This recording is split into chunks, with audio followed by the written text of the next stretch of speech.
Good afternoon बच्चों। चलिए जल्दी से अपने वीडियोस ऑन करिए। Good afternoon sir. Good afternoon. जल्दी से वीडियोस ऑन करिए सब बच्चे। मैम जिनका नाम मैंने भेजा था उनको छोड़ के जिसके वीडियोस ऑफ हो उनको प्लीज आप अपने आप बाहर निकाल देना। हाँ जी सर। बच्चों आज हमारा जो हमारी क्लास है उसका बहुत ही important topic, in fact most important topic हमारे को करना है इस चैप्टर का, जिसका नाम है ट्रेडिंग प्रोसीजर। तो अभी तक हमने क्या क्या किया इस चैप्टर में एक बार रिकॉल करते हैं। सबसे पहले हमारी अभी तक हो गई है 3 या 4 क्लासेस हो गई इस चैप्टर में।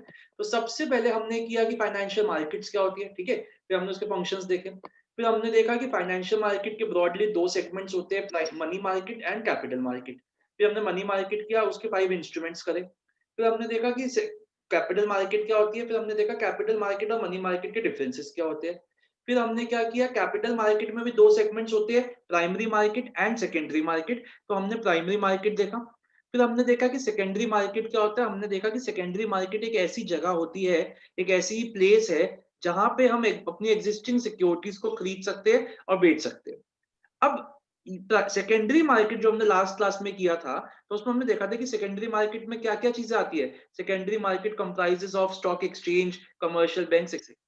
तो लास्ट क्लास में हमने बेसिकली कहां पे खत्म किया था अपना टॉपिक, कि स्टॉक एक्सचेंज क्या होता है। यस और नो, यही था हमारा लास्ट टॉपिक। स्टॉक एक्सचेंज क्या होता है और उसके हमारे इंपॉर्टेंस क्या थी, स्टॉक एक्सचेंज की फंक्शंस क्या थे। अब हम आज करने जा रहे हैं कि स्टॉक एक्सचेंज पे अपने सिक्योरिटीज को हम कैसे खरीदेंगे, कैसे बेचेंगे। मतलब स्टॉक एक्सचेंज पे हम अपनी ऑलरेडी एग्जिस्टिंग सिक्योरिटीज को कैसे फिर से खरीद सकते हैं और कैसे हम उसको बेच सकते हैं। ये हमारा आज का टॉपिक है। बेटा ये जो टॉपिक है इसलिए मैं बार बार कह रहा हूँ कि बहुत इंपॉर्टेंट है, क्योंकि ये जो टॉपिक है अब आज भी कुछ स्कूलों में 5 स्टेप्स का करवा रहे हैं। लास्ट 3 साल पहले तक, 3 से 4 साल पहले तक ये 5 स्टेप्स का होता था। उसके बाद अब हमारी जो सीबीएसई है उसने उसको 10 स्टेप्स का प्रोसीजर बना दिया है। और आज भी पता नहीं क्यों कुछ स्कूल वाले अभी भी 5 स्टेप्स का प्रोसीजर फॉलो करते हैं, लेकिन हमें 10 स्टेप्स का प्रोसीजर ही करना है। थोड़ा सा वो कॉम्प्लिकेटेड है, जरूर कॉम्प्लिकेटेड है। इसलिए मैं आज आपको एक डायग्राम के थ्रू, और आज हमारा सिर्फ एक छोटा ही टॉपिक है, एक ही टॉपिक करेंगे हम, डायग्राम के थ्रू आपको सिखाऊंगा। आपको बिल्कुल दिक्कत नहीं आएगी। चाहे आप 3 बार पूछो, चाहे आप मुझसे 4 बार पूछो, प्लीज मेक श्योर कि जब तक आपको एक स्टेप समझ नहीं आता आप मुझे आगे ना बढ़ने दो। ये आपका काम है, आप मुझे रोकते रहना जब तक आपका क्लियर नहीं होता कि ये स्टेप कैसे हुआ, आप मुझे आगे मत बढ़ने देना। क्योंकि अगर आपको एक बार ही में समझ आ गया तब तो ठीक है, अगर नहीं समझ आएगा तो फिर आपको कभी समझ नहीं आ पाएगा। जैसे दो पिछली चैप्टर में हमारा न्यूमेरिकल था, वो मोस्ट इंपॉर्टेंट था, वैसे ही ये टॉपिक जो है हमारा मोस्ट इंपॉर्टेंट टॉपिक है। ठीक है, तो आइए शुरू करते हैं अपना ट्रेडिंग प्रोसीजर। देखो बच्चों, सबसे पहले तो हमें ये देखना है कि जो ट्रेडिंग प्रोसीजर है हमारा, जो हमारा बेसिकली जो हमारा फाइनेंशियल सिस्टम होता है किसी भी कंट्री का, जो फाइनेंशियल सिस्टम है और एक बैंकिंग सिस्टम, 2 सिस्टम्स होते हैं। एक होता है बैंकिंग सिस्टम, एक होता है फाइनेंशियल सिस्टम्स। इन दोनों सिस्टम्स के बीच में सिमिलैरिटी क्या है, सबसे पहले तो हमें देखना है what is the similarity between the banking system and financial system. तो यहां देखना, अभी आप कुछ मत बनाना, मैं जो बना रहा हूं, मैं जो आपको स्क्रीन पे शेयर कर रहा हूं, अभी आप कुछ मत बनाना। मैं आपको टाइम दूंगा क्योंकि मैं बना भी रहा हूँ, उसके बाद मैं डिलीट भी करूंगा कुछ चीजें, तो आपको बस मैं वही कॉपी करने का टाइम दूंगा जो करेक्ट होएगा। तो इसलिए अभी आप साइड बाय साइड कुछ मत बनाना। ओके, सबसे पहले हम क्या करने जा रहे हैं, हमारा टॉपिक सब यहां देखेंगे।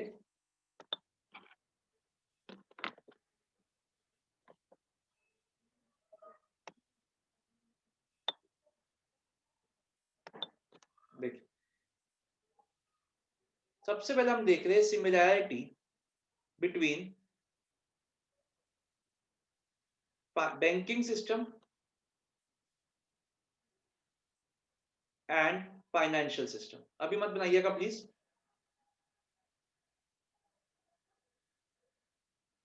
ठीक है, देखो बच्चों,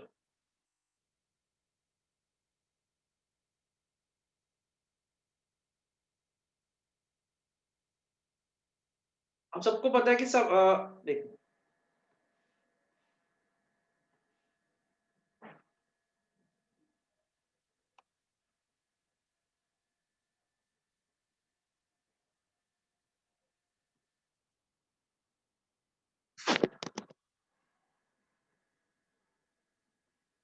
देखिए बच्चों, सबसे पहले हम सबको पता है कि सबसे बड़ा बैंक कौन सा है, हमारा आरबीआई।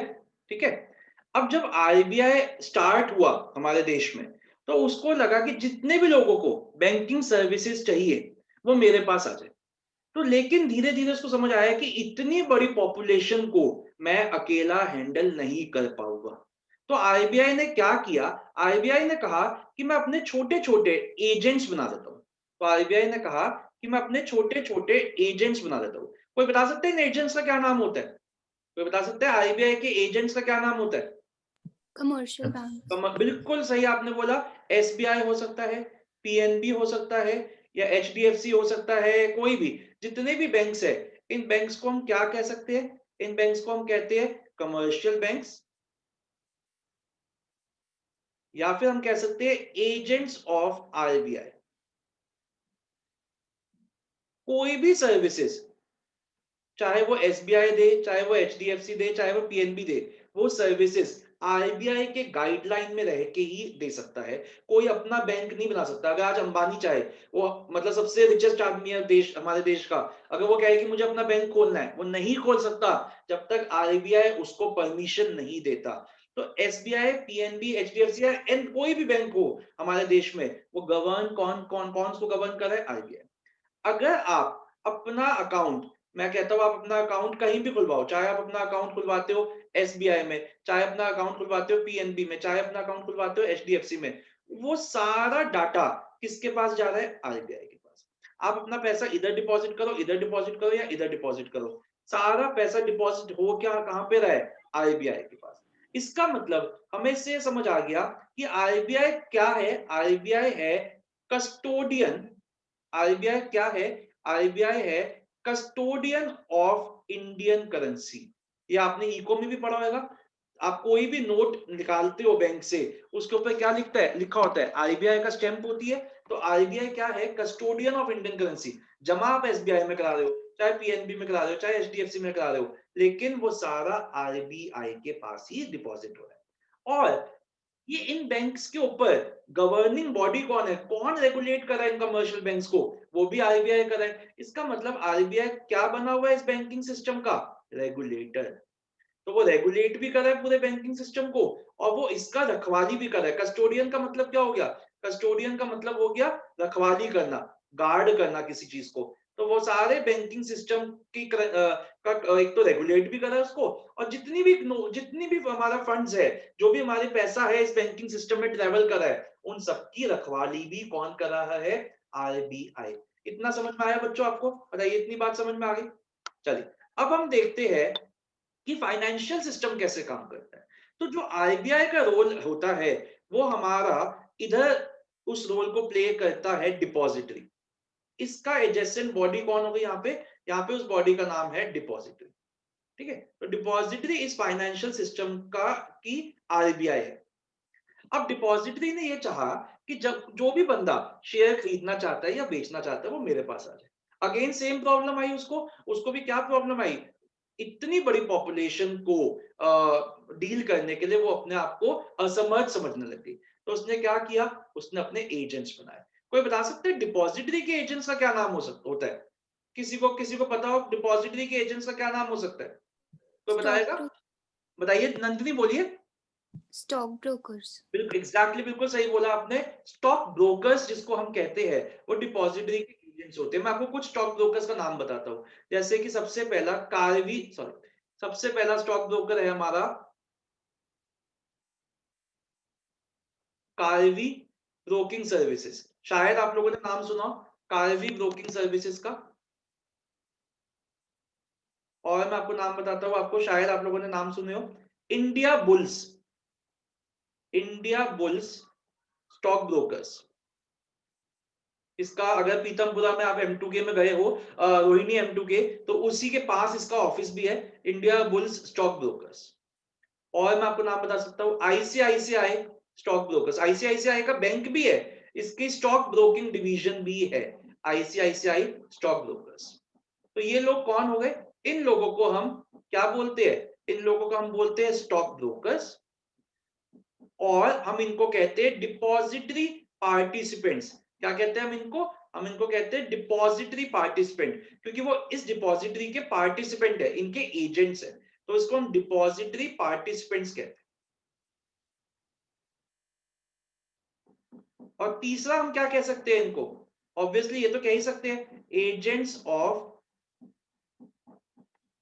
डिपॉजिटरी। ठीक है, तो ये 3 नाम हो गए।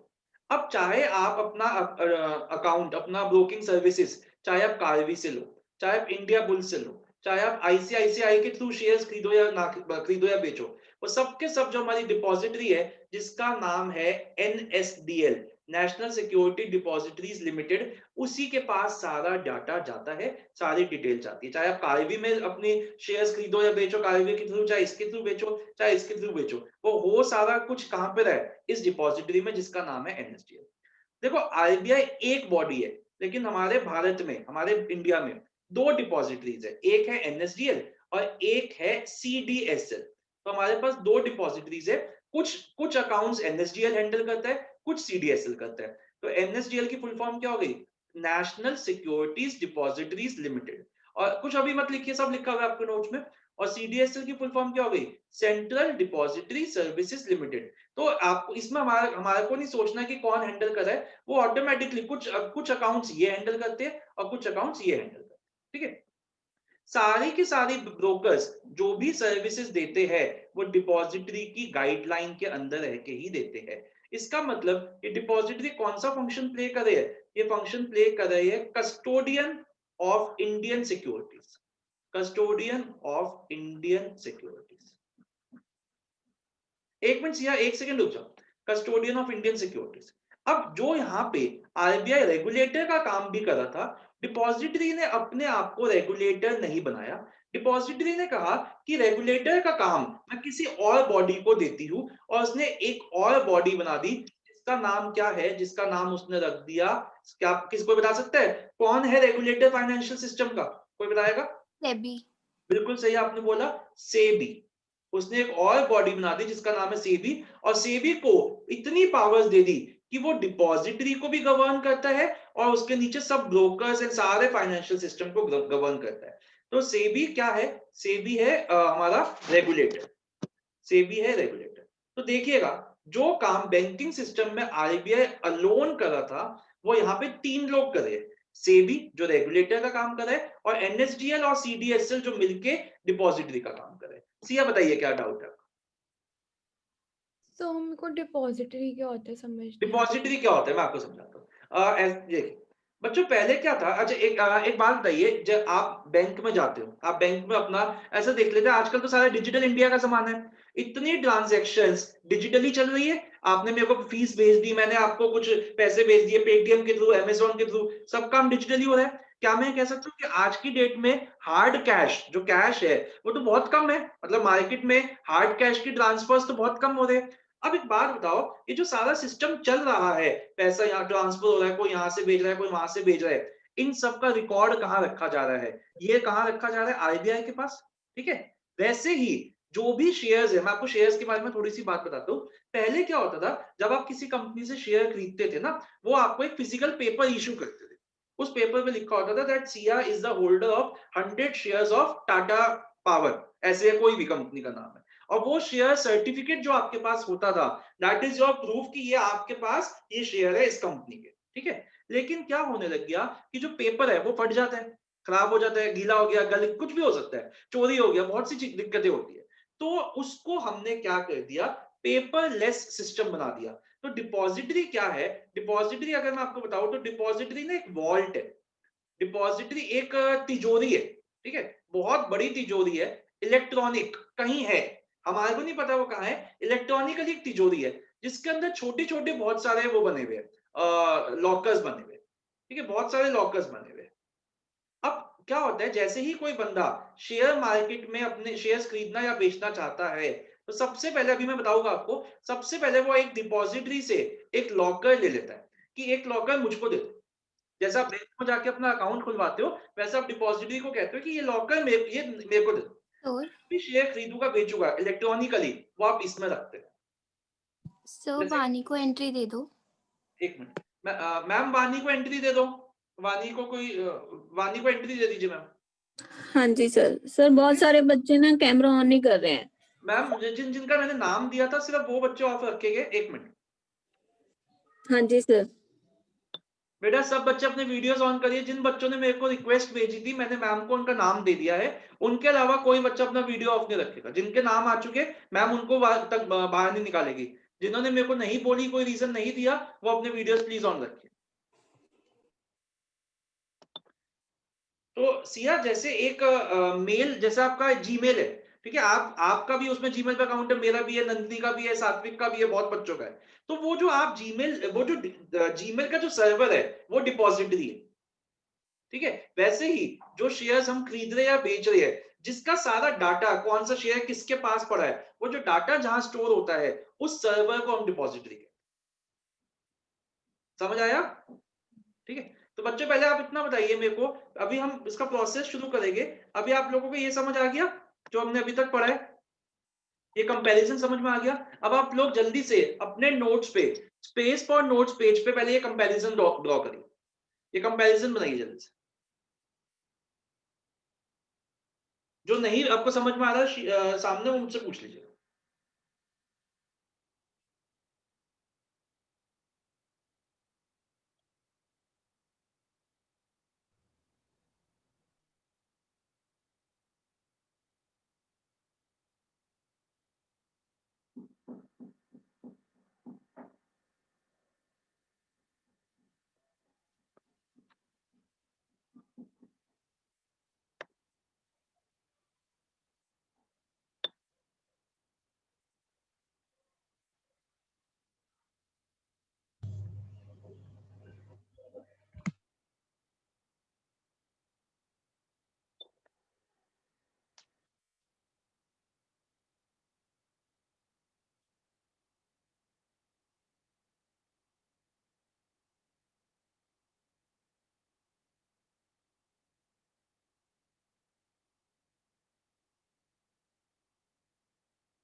बना लिए बच्चों? चलिए अब देखते हैं, अब हम अपना प्रोसीजर शुरू करने जा रहे हैं। बना लिया सबने? नहीं? अच्छा, दो नहीं बच्चों ने सर। बनाइए। हाँ, ठीक। बनाइए जल्दी से।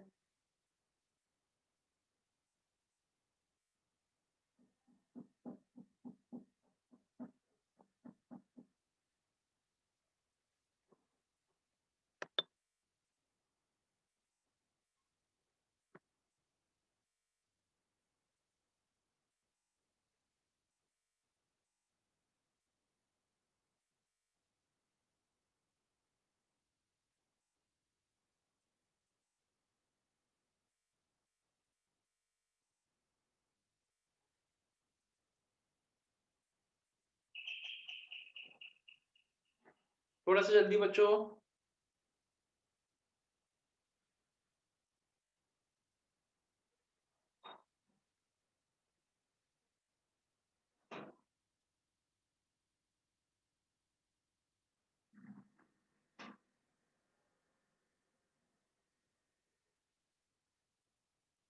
बारिश हो गया? जल्दी जल्दी। अच्छा बच्चों, मैंने आपको बताया भी था, अब हम अपने जैसे ही चैप्टर फिनिश हो जाएगा, हम अपनी केस स्टडी शुरू करेंगे। ठीक है, केस स्टडीज का असाइनमेंट मैं आपको घर के लिए नहीं दूंगा, मैं आपको क्लास से 5 मिनट पहले एक असाइनमेंट भेजा करूंगा, हम क्लास में ही किया करेंगे उसको, क्लास में ही आप उसको किया करोगे, उसको क्लास में ही डिस्कस किया करेंगे। ठीक है, जैसे ही हमारा सर हाँ जी बेटा। सर आप एक बार न्यूमेरिकल्स की भी एक क्लास दे दीजिएगा प्लीज। न्यूमेरिकल्स कहाँ, न्यूमेरिकल्स की भी एक क्लास रख लेंगे, अभी बस ये चैप्टर खत्म हो जाए, फिर जो जो वीक टॉपिक्स है ना उनकी क्लासेस रख लेंगे। ओके। मैं सबसे पूछ लूंगा, जिसके भी जो जो टॉपिक्स आएंगे वो सब बता देना, हम एक एक करके सारे टॉपिक्स कवर करेंगे। चलिए बच्चों अब देखते हैं। देखो क्या पहले क्या होता था बच्चों, देखो पहले हम क्या करते थे, नोट जो हम करेंसी एक दूसरे को देते थे किसी भी ट्रांजेक्शन के लिए, धीरे धीरे धीरे धीरे टाइम चेंज होता रहा। आजकल क्या हो रहा है, ट्रांजेक्शन सारी मैक्सिमम पेमेंट्स किससे होती है, मैक्सिमम पेमेंट्स हमारी होती है ऑनलाइन। अब एक बात बताओ, मान लीजिए आपके पासबुक में 5 लाख रुपीज आ रहे हैं, मान लीजिए आपके पासबुक में 5 लाख रुपीज आ रहे हैं, लेकिन वो है कहीं दिख थोड़ी ना रहे हैं, लेकिन हमें पता है कि वो कहीं ना कहीं पड़े हुए हैं। जब मुझे चाहिए हो कि मैं उसको विड्रॉ कर सकता हूँ बैंक से, या अगर मेरे को किसी और को भी देने हैं तो मैं ऑनलाइन ट्रांजेक्शन कर सकता हूँ। तो ये जो कहाँ पड़े हुए हैं पैसे, वो होता है आरबीआई का वॉल्ट, वहां पे पड़े हुए पैसे कहीं ना कहीं क्लाउड में पड़े हुए। ऐसे ही पहले क्या होता था, पहले जो सिक्योरिटीज होती थी वो हमारी फिजिकल फॉर्म में होती थी, जो मैंने अभी सिया को बताया। फिजिकल फॉर्म में सिक्योरिटीज होने के बहुत ड्रॉबैक्स थे। ड्रॉबैक्स क्या थे, मान लीजिए आपने रखा, वो आपका शेयर सर्टिफिकेट गुम गया, तब आपका लॉस हो जाता था। मान लीजिए आपका शेयर सर्टिफिकेट चोरी हो गया या कुछ भी चीज हो गई, फट गया, कुछ भी हो गया, तब आपकी दिक्कत हो जाती थी। तो इन सब चीजों को देखते हुए क्या किया, एक सिस्टम बनाया गया कि जिस तरीके से जो हमारी फिजिकल करेंसी है हमने उसको पेपर करेंसी में चेंज कर दिया है, उसको हमने उसको मतलब डिजिटल करेंसी में चेंज कर दिया है, तो वैसे ही हम अपनी सिक्योरिटीज को भी डिजिटल क्यों नहीं कर देते। तो धीरे धीरे क्या किया गया, धीरे धीरे हमने क्या किया, ये हुआ है 2000 के बाद, मतलब 2000 के बाद हुआ है, 2000 से पहले फिजिकल सर्टिफिकेट से चलते थे। हमने एक सिस्टम बनाया जिसमें कोई सर्टिफिकेट इशू नहीं किया जाएगा, सब कुछ ऑनलाइन होएगा। ठीक है, तो जब आप बैंक जाते हो, बैंक में जाके आप अपना अकाउंट खोलते हो, आप अगर एक इंडिविजुअल हो तो आप अपना सेविंग्स अकाउंट खोलते हो, अगर आप कोई कंपनी हो, कोई बिजनेस हो तो आप अपना करंट अकाउंट खोलते हो। वैसे ही अगर आपको शेयर्स खरीदने या बेचने हैं, बच्चों मैं वर्ड शेयर्स यूज कर रहा हूं, लेकिन ये कुछ भी हो सकता है, बॉन्ड्स भी हो सकते हैं, डिबेंचर भी हो सकते हैं, कोई भी चीज हो सकती है, बस वो मैं बार बार शेयर्स बोलता हूं इसलिए मुंह से शेयर निकल रहा है, बेस्ट सिक्योरिटीज बोलना चाहिए। अगर आप सिक्योरिटीज खरीदना या बेचना चाहते हो तो आप क्या करोगे, आपके पास एक डीमैट अकाउंट होना चाहिए।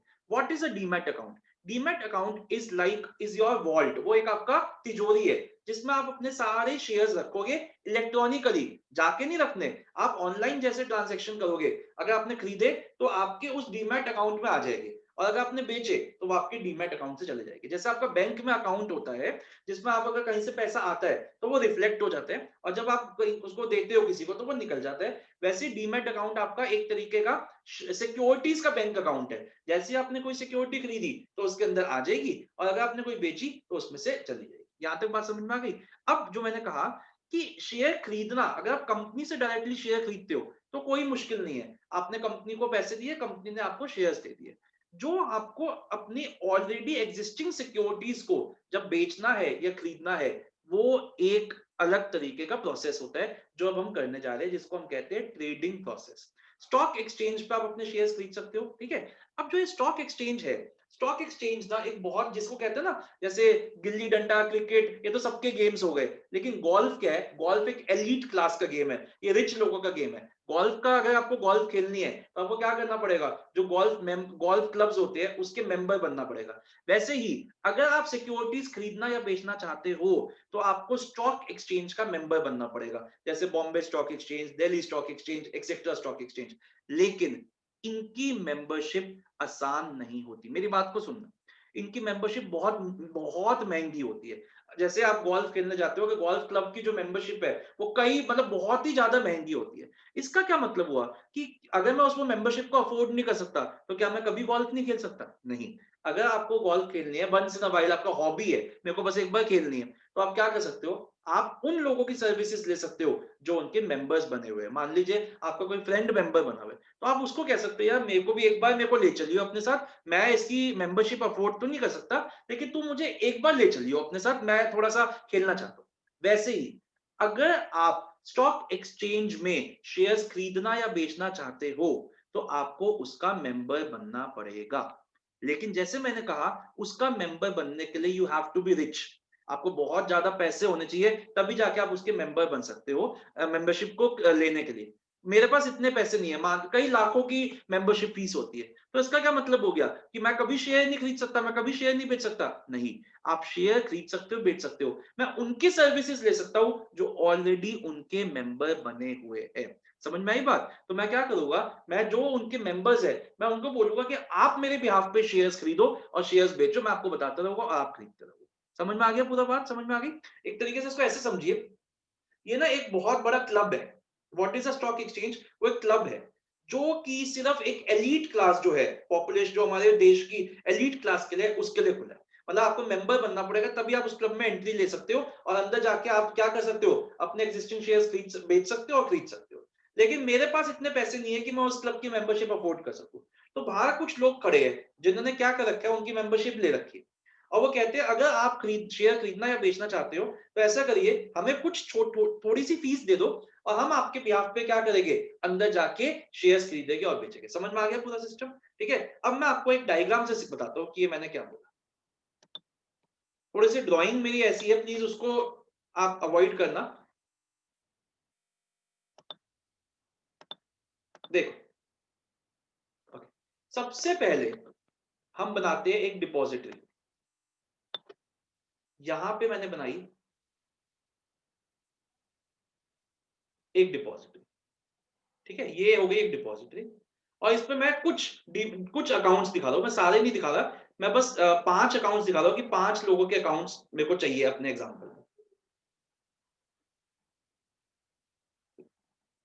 ये ऐसे बहुत सारे अकाउंट्स है, मैं ये 5 अकाउंट्स यूज करूंगा। इसमें एक्चुअली मैं कुछ करोड़ एंड करोड़ ऑफ लोगों के अकाउंट्स है, डीमैट अकाउंट्स। ये हो गई हमारी डिपॉजिटरी, मैं इसको नाम देता हूं एनएसडीएल का।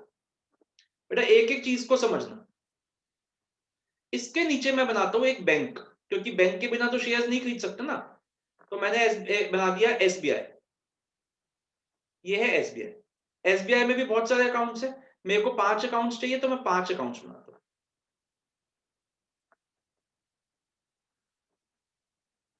अभी नहीं बनाओगे आप, मैं जब आपको बोलूंगा तब बनाओ। ठीक है जी, यहां पे मैं बनाता हूं बॉम्बे स्टॉक एक्सचेंज।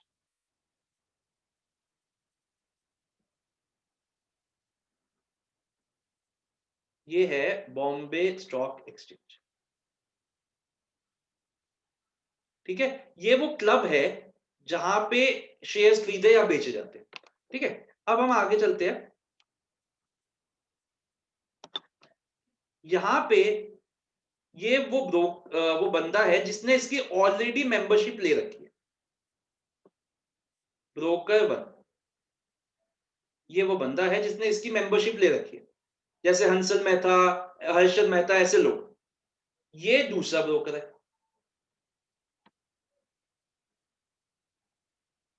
ठीक है, और ये है आप और मैं। ये C1 लिखा है, उसका मतलब क्लाइंट 1 है, कुछ और मत समझना। C2 client 2, C3 C4। ठीक है जी, और इसके ऊपर मैं बना रहा हूं, ये है सेबी। अब ये क्या बनाया है मैंने, सेबी को हम कहते हैं वॉच डॉग, तो मैंने कोशिश की है इसको डॉग की शेप देने की। सेबी है, ये वॉच डॉग है, ये सारे सिस्टम के ऊपर गवर्न करेगा। ठीक है, अब देखना बच्चों, सबसे पहला हमारा स्टेप क्या है। अब एक ऐसा करिए, कम टू पेज नंबर 10.8 पे आइए, सिर्फ स्टेप्स पढ़ेंगे। 10.8 पे आइए। फर्स्ट स्टेप क्या है, अगर मेरे को इधर जाके, ये जो क्लब है, इधर जाके शेयर्स खरीदने या बेचने हैं, तो सबसे पहले मुझे क्या करना पड़ेगा, सबसे पहले मुझे देखना पड़ेगा कि मैं किसके थ्रू अंदर जाऊं। तो मान लीजिए मैंने चूज किया ब्रोकर 1। ठीक है, मैंने चूज किया कि मैं ब्रोकर 1 की सर्विसेज लूंगा। मैं हूं क्लाइंट 1, मैंने चूज किया कि मैं ब्रोकर 1 की सर्विसेज लूंगा। ऐसे मान लीजिए इस बंदे ने चूज किया कि ब्रोकर 2 की सर्विसेज लूंगा। तो फर्स्ट स्टेप देखिए आपके नोट्स में क्या लिखा है, सिलेक्शन ऑफ ब्रोकर। तो सबसे पहले हमने क्या चूज किया कि मैं इसके थ्रू जाके अंदर खरीदूंगा शेयर्स, क्योंकि मैं खुद तो मेंबरशिप अफोर्ड नहीं कर सकता। और यहाँ पे जो C3 है, इसने देखा कि मैं इस ब्रोकर 2 की सर्विसेज लूंगा। ठीक है, मैंने अपने ब्रोकर को बोला कि यार मेरा एक अकाउंट खुलवा दो अंदर। तो ब्रोकर ने क्या कहा, broker already Bombay stock exchange से कनेक्टेड है, ठीक है। ब्रोकर ने बॉम्बे स्टॉक एक्सचेंज को कहा कि मेरे को एक अकाउंट और खुलवाना है अंदर, और वो इस नाम से खुलवाना है, ठीक है। बॉम्बे स्टॉक एक्सचेंज ने क्या कहा, एनएसडीएल को बोला कि जी आप एक अकाउंट खोल दीजिए इस नाम से। तो ये मेरे को एक दे दिया गया है वॉल्ट, जिसको मैंने C1 के नाम से यहाँ पे अलॉट कर दिया। ऐसे ही जब इसने अपने ब्रोकर को बोला कि मेरे को अंदर शेयर्स खरीदने बेचने हैं, तो मेरा एक डीमैट अकाउंट खुलवा दीजिए, ब्रोकर ने आगे स्टॉक एक्सचेंज को बोला, और एक इसको भी दे दिया गया है C3 के नाम से एक डीमैट अकाउंट। यहां तक समझ में आ गया? सेकंड स्टेप समझ में आ गया, ओपन ए डीमैट अकाउंट। 2 स्टेप समझ में आ गए बच्चों? पहला स्टेप आपने देखा कि आप किसकी सर्विसेज लोगे, दूसरा स्टेप आपने अपना अकाउंट खुलवा दिया। C1 मेरा डीमैट अकाउंट है, और C3 किसका है, इस वाले क्लाइंट का डीमैट अकाउंट। यहां तक बात समझ में आ गई? अब ठीक है, बैंक अकाउंट खुल चुका है, अब या तो शेयर खरीदोगे या बेचोगे। तो मैंने क्या कहा, मैंने अपने ब्रोकर, मान लीजिए मेरे को 100 शेयर बेचने हैं एसबीआई के, तो मैंने या पीएनबी के कह लीजिए, मेरे पास पीएनबी के 100 शेयर है जो मैं बेचना चाहता हूँ। मैंने अपने ब्रोकर को कहा कि मेरे पास 100 शेयर्स पड़े हैं पीएनबी के, जिसको मैं इस रेट पे बेचना चाहता हूँ। तो थर्ड स्टेप क्या हो गया, देखिए अपना स्टेप रीड करिए, प्लेसमेंट ऑफ ऑर्डर। मैंने अपने ब्रोकर को एक ऑर्डर प्लेस किया। ऐसे ही इसने बोला कि मेरे को 100 शेयर्स पीएनबी के खरीदने हैं इस रेट पे। ठीक हो गया? यहां तक समझ में आ गए? 3 स्टेप समझ में आ गए? इजी है। पहला स्टेप क्या था, मैंने ब्रोकर चूज किया, दूसरा स्टेप मैंने अकाउंट खोला, और तीसरा स्टेप क्या हुआ, मैंने उसको ऑर्डर दिया कि मेरे को ये शेयर्स बेचने हैं या खरीदने हैं। यहां तक समझ में आ गई बात? बेटा जैसे हमारा एक डीमैट अकाउंट है, वैसे ही हमारा एक बैंक अकाउंट भी है, C1 एंड C3। ठीक है, अब क्या होएगा, अब ये बात किसको पता है कि मेरे को शेयर खरीदने हैं बेचने हैं? अभी तक ये बात पता है मेरे को और मेरे ब्रोकर को, ठीक है। ऐसे ही C3 को पता है और C3 के ब्रोकर को पता है, लेकिन अभी दुनिया को तो नहीं पता ना ये बात। तो अब ब्रोकर क्या करेगा, ब्रोकर अंदर जाके जहां पे ये गेम चल रहा है, जहां पे ये गेम चल रहा है, वहां जाके इस इंफॉर्मेशन को ब्रॉडकास्ट करेगा कि जी मैं अपने नाम लेके, अब ये अपना क्लाइंट का नाम नहीं लेगा, क्योंकि क्लाइंट को तो ये बॉम्बे स्टॉक एक्सचेंज जानता ही नहीं है। कि ब्रोकर बोलेगा कि मैं 100 शेयर्स पीएनबी के बेचना चाहता हूं इस रेट पे, ठीक है, और ये ब्रोकर बोलेगा कि मैं 100 शेयर्स पीएनबी के खरीदना चाहता हूं इस रेट पे। तो हमारा फोर्थ स्टेप क्या हो गया, देखिए जरा, फोर्थ स्टेप क्या हो गया, एग्जीक्यूशन ऑफ ऑर्डर। ठीक है, तो जैसे ही ये बोलेंगे, यहाँ पे 2 न्यूज फ्लैश होने लग जाएगी। जैसे ही बॉम्बे स्टॉक एक्सचेंज के पास 2 ब्रोकर्स ने ये बोला कि मैं 100 शेयर्स खरीदना चाहता हूं और मैं 100 शेयर्स बेचना चाहता हूं, वो जो एक बॉम्बे स्टॉक एक्सचेंज की एक स्क्रीन है, वहां पे ये न्यूज, दोनों ये न्यूज फ्लैश होने लगी। जैसे ही एक ये बेचना चाहते हैं, खरीदना चाहते हैं, कोई भी जो भी ऑर्डर है वो आपस में सेट ऑफ हो सकता है। तो ये क्या करेगी, बॉम्बे स्टॉक एक्सचेंज, जो स्टॉक एक्सचेंज है, जो ये बॉडी है, ये दोनों ब्रोकर्स को इन्फॉर्म कर देगी कि जो आप बेचना चाहते हो शेयर्स या जो आप खरीदना चाहते हो, वो आप एक पर्सन मिल गया है जो आपके शेयर खरीद लेगा, या एक पर्सन मिल गया है जो आपके शेयर बेच लेगा। तो बॉम्बे स्टॉक एक्सचेंज दोनों ब्रोकर्स को ये न्यूज देगी, और ब्रोकर क्या करेगा, ब्रोकर अपने क्लाइंट से कंफर्म करेगा कि आपको अगर फाइनल है तो मैं इस ऑर्डर को एग्जीक्यूट कर दूं। अगर आप एक बार फाइनली फिर से पूछ लेता हूं मैं आपसे, अगर आपको ओके है तो मैं इस ऑर्डर को एग्जीक्यूट कर दूं। तो ब्रोकर क्या करेगा, ब्रोकर अपने क्लाइंट को एक ट्रेड कंफर्मेशन स्लिप देगा, इसमें ये लिखा होगा कि जो आप चाहते हो शेयर बेचना या खरीदना वो हो सकता है, अगर आप ओके कहते हो तो मैं इन शेयर्स को खरीद लूं या बेच लूं। तो वो ट्रेड कंफर्मेशन स्लिप देगा, और जैसे ही क्लाइंट ओके करेगा तो ब्रोकर उसको एक और डॉक्यूमेंट देगा जिसका नाम है कॉन्ट्रैक्ट नोट, जिसमें हर चीज डिटेल में लिखी होगी कि मैंने आपके कहने से इतने शेयर्स इतने बजे इतने रुपए के बेच दिए, मेरी कमीशन काट के आपके इतने पैसे मेरे पास पड़े हुए हैं। या ये ब्रोकर अपने, ये वाला ब्रोकर अपने क्लाइंट को क्या देगा कि मैंने आपके कहने से इतने शेयर्स इतने बजे खरीद लिए हैं, इतने पैसे मेरी कमीशन जोड़ के आप मुझे दे दीजिए और अपने अपने शेयर्स ले जाइए। यहां तक बात समझ में आई बच्चों? आपको फर्स्ट 6 स्टेप्स समझ में आए? बताइए मेरे को, फर्स्ट 6 स्टेप्स में कोई दिक्कत तो नहीं है? क्योंकि मुश्किल पार्ट 7, 8, 9, 10 में है, अभी तक तो बहुत इजी था। एक बार फिर से देखते हैं। पहला स्टेप क्या था, सबसे पहले मैंने देखा कि मैं किस मेंबर के थ्रू इस स्टॉक एक्सचेंज की जो ये गेम है इसके अंदर एंट्री करूं। ठीक है, सबसे पहले तो मैंने ये देखा। फिर मैंने क्या किया, मैंने उस बंदे को बोला मेरा भी एक अकाउंट खुलवा दे, तो उसने स्टॉक एक्सचेंज को बोला कि मुझे एक और अकाउंट खोलना है इस नाम से। क्योंकि वो तो मेंबर है, वो स्टॉक एक्सचेंज उसको मना नहीं कर सकती ना। उसने एक और अकाउंट खुलवा दिया मेरे नाम पे, लेकिन स्टॉक एक्सचेंज में जो है उस वही सारी ट्रांजैक्शन करेगा, सिर्फ नाम मेरा है। ठीक है, मेरे को एक डीमैट अकाउंट मिल गया, मेरे को उसका पासवर्ड आईडी मिल गया। ठीक है, अब मैंने अपने ब्रोकर को कहा यार ये शेयर्स मेरे को बेचने हैं या ये शेयर मेरे को खरीदने हैं। ब्रोकर ने अंदर मतलब उसको एग्जीक्यूट किया, उसको पब्लिक कर दिया इंफॉर्मेशन को। उसने क्या किया, स्टॉक एक्सचेंज के सर्वर पे डाल दिया कि मैं इतने शेयर्स बेचना चाहता हूं, मैं इतने शेयर्स खरीदना चाहता हूं। जैसे ही दो न्यूज फ्लैश हुई और एक आपस में सेट ऑफ हो सकती है, तो स्टॉक एक्सचेंज जो कंप्यूटर है उसने दोनों ब्रोकर्स को बोल दिया कि आप जो बेचना चाहते हो वो अब बिक सकते हैं, आप जो खरीदना चाहते हो वो खरीदे जा सकते हैं, बोलो करे। जैसे ही ये ब्रोकर्स के पास न्यूज आई, दोनों ब्रोकर्स ने एक बार फाइनली लास्ट बार कंफर्म किया अपने क्लाइंट से, भैया मन तो नहीं बदल लिया, कहीं तो मैं लग रहा हो कि जी अब बढ़ गया, रेट बढ़ सकता है, रोक दूं या बड़ा कुछ कर दूं, फाइनल बता दो अब। तो उसने बोला हाँ जी कर दो, फाइनली कर दो, यही चाहिए।